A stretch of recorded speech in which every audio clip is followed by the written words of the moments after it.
खबर आपको दें, पाकिस्तान पीपल्स पार्टी की रहनुमा शेरी रहमान का कहना है कि बिलावल भुट्टो माजी की नहीं मुस्तकिल की सियासत कर रहे हैं। उन्होंने कहा है कि बिलावल भुट्टो जरदारी ने जलसे में मुल्क से नफरत, तकसीम और इंतकाम की सियासत के खात्मे के लिए हाथ उठाया है।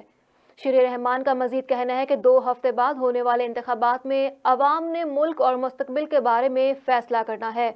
उनका कहना है कि यकीन है कि अवाम मुल्की और अवामी मसाइल के हल के लिए पीपल्स पार्टी और बिलावल भुट्टो का इंतखाब करेंगे। पीपल्स पार्टी की रहनुमा ने कहा कि पाकिस्तान पीपल्स पार्टी वाहिद जमात है जो मुल्क और अवाम को दरपेश मसाइल को हल करने की सलाहियत रखती है। उन्होंने मजीद कहा है कि पीपल्स पार्टी इक़्तिदार में आकर इस बात को यकीनी बनाएगी कि दहशतगर्दी दोबारा सर न उठाए।